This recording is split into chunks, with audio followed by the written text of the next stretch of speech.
first off, Coach, congratulations on getting a playoff win. That's got to be a nice feeling. It's been building up for Tiger football for a few years now. Yeah, it is. Our boys came out and they played good. They came out with the fire in them, and with the exception of our first drive of that punt, we got that holding penalty that put us in a long situation.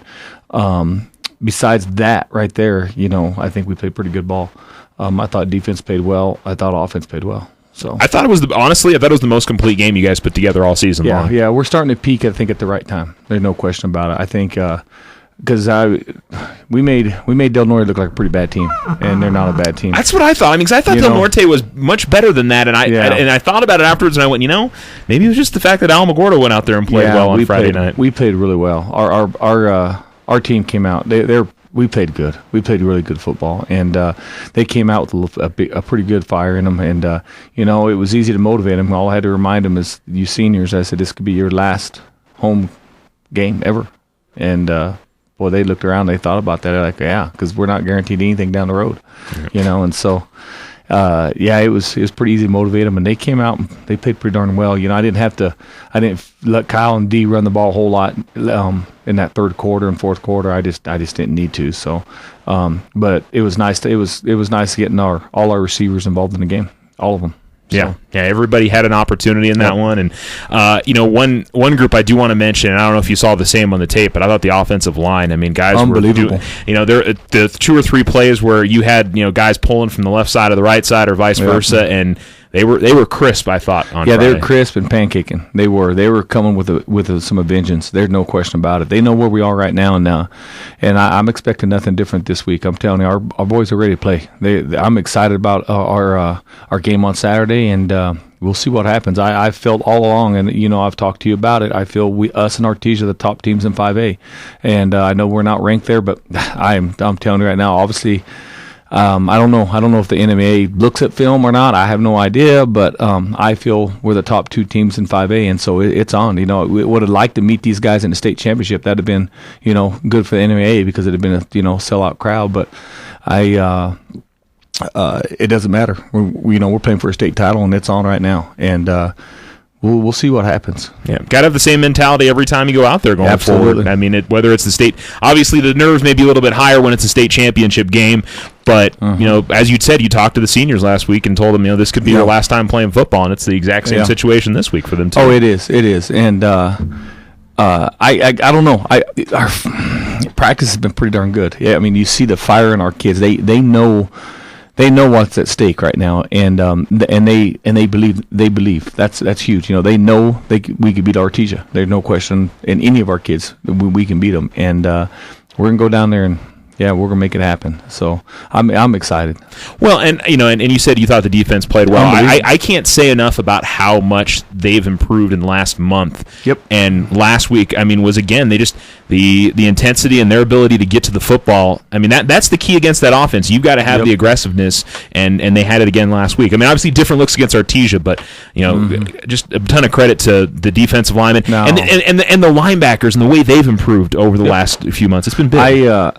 I think our defensive staff, our Coach Q and the defensive staff, they've done a great job with our defense. Our defense is improving every game. And, there's Artesia, you got Artesia down there, and I got to respect this. They have them kids from little bitty kids all the way up doing the same thing. Okay, they know exactly what to do. They don't change nothing from the youth all the way up.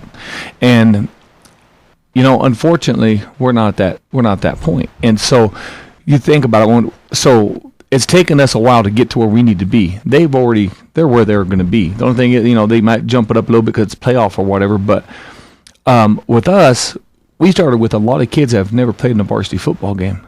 And so gradually, as the years gone on, we've gotten better, and we've gotten better, and we've gotten better. And especially on the defensive side, we had a lot of rookies on that defensive side. And now they're a veteran group, and they played one of the toughest. Well, they played the toughest schedule in 5A football. And I told you, I wanted to, look at our schedule. That would be the playoffs, and that's exactly what it was. And our defense. They're hungry. They're playing good, and I'm just as a defensive as a whole, I'm really really proud of them. Well, and they also had to change course a little bit halfway through the season in terms of the way things were being done scheme wise, and the guys took to it. And the coaches, helped them, learn the system the way that they needed to, and it seems like that change has been part of the thing that's really helped out as well. So yeah, I agree. We've had to make some adjustments just so we could try to compete in some of those games, especially when we hit our that gauntlet right there during the middle of the season when we had some key injuries, and so we knew we had to make some adjustments, and we'll see. We're 99% healthy. We'll see. Yeah, and I do want to mention Kyle because I thought he had one of his best games passing. And more than anything else, he was able to get it around to a lot of different guys, and that's the fact that he's starting to feel really confident. In everybody that's out there. That's a huge difference for your offense. It is. I agree with everything you just said. That's exactly. Kyle's starting to get a lot of confidence in all his receiving core, and it's slowly coming about. We had a young receiving core. When you look at our receiving core, we only had right now we only have one returning starter, and that's Bateman, and that's it. All three new positions and most of them, well, all of them, I guess, right now, all first-time varsity players, and now they're starting to get.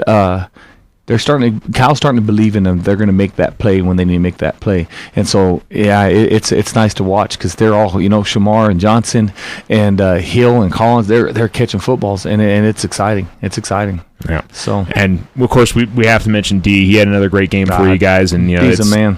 He's a man. There's no question. I stopped feeding the ball. I think the kid probably could have had 300 yards. Yeah, I mean, really, he could have.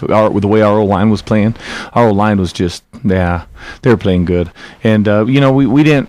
We kept it pretty simple. I mean, we really did. We didn't have to go into our bucket of plays very very deep. So. Yeah, Artesia brings different talents is what they do offensively just because they give you so many different looks. I mean, they'll run a pro set, they'll run spread, they'll run. But the big thing I thought in the first game is they ran the ball against you guys really well. They did. That's going to be, I'm sure, one of the big keys if you guys are going to beat them this time. We've got to. They're a spread team. That's what they do unless they get in a short situation. But they're either spread or the old run and shoot where they go in their center. But it's the same thing. They don't change. You look at their formations. They don't have a lot of formations, but but what they do, they do what their few plays they do them very well, and that's, it's something like us. I guess we try to do our bread and butters very, very well. And, people know it's coming, but they still got to stop it. Same thing for them. And, we've made some changes though. That same defense isn't on the field right now. That's all I can say. Our defense is not the same defense that played them early in the season. So we'll see what happens. I believe our defense is ready to go. We've been hard on them all week. I got to say we're babying our boys right now because it's on, and our boys know the intensity of our coaching staff and how much it means to our coaching staff in this community, and they see that on the field, and now they're playing like that right now, and so it's exciting. And the defense could play excellent this weekend, and it could still end up being a shootout on Saturday. So that means the offense has got to be at top level. And what's practice been like, and what's been the discussion about what the offense needs to do going into Saturday. Kyle looks good right now, and when Kyle obviously leading our offense, that opens up a lot of things in our offense. He's looking good, he's feeling good, and when you have our O-line playing like they are right now, it sure opens up a lot of things because he has a lot of weapons. Kyle has a lot of weapons at his he could throw to. I mean, he's got 4 receivers that are just they're getting better every game. They're getting better. And he has the best running back next to him in the state, and so Kyle's pretty excited about it. And there seems to be a lot of confidence with not only you but with this group that you guys. I've had a couple people ask me, what do you think is going to happen this weekend? And because it's the number 1 team in the state, it's Artesia, it's the Bulldog Bowl, and I said, if they play well, they can win this football game, and you guys feel that way. I 100% agree, and you've been there, you've watched us, and I thought we could have beat them when we played them here, and it didn't happen. But again, we're not that team anymore. We just don't have one receiver to throw to. We have 4, and now D is. He's good. I mean, he knows what the heck he's doing now. So, I mean, think about it. When we played them, I think that was probably his second start. And so, yeah, I don't know. We'll see what happens. I know our boys are ready to play, and I pray. I do. I'm asking all Alamogordo, guys, come out and support this. Come out and support us. It's going to be crazy over there on Saturday, 1:00 game. It's going to be rowdy, and I'd sure like our side stacked and full and getting behind our boys. This group of seniors have. They've fought their butts off for this community for 3 years. Most of these kids have been 3-year starters in this senior group, and they definitely want us. We need them in the stands, getting behind our kids and what we're doing, and they're not going to be disappointed. I guarantee you, our boys are going to show up to play. They're hungry right now, and we've never changed our goals. We're out to win a state championship, period, and that's what we're going to go down there and do. All right, well, it's Saturday. This is as big as it gets for Tiger football, going to Artesia to try to win a playoff game. That's now, right. Obviously, there's more on the horizon, hopefully, but it's going to be Los Lunas. I see. We'll have Los Lunas, and I guess probably a coin flip there. I see Los Lunas taking care of Belen, and then I'm guessing on the other side it'll be either Roswell or Pius. We'll see. We don't know, but right now it's Artesia. And I was going to say, and you guys have seen pretty much everybody that's left there in the playoffs, which is exactly, as you said, what we thought it would be. That's right. Coach, appreciate it. Good luck on Saturday. Hey, thank you.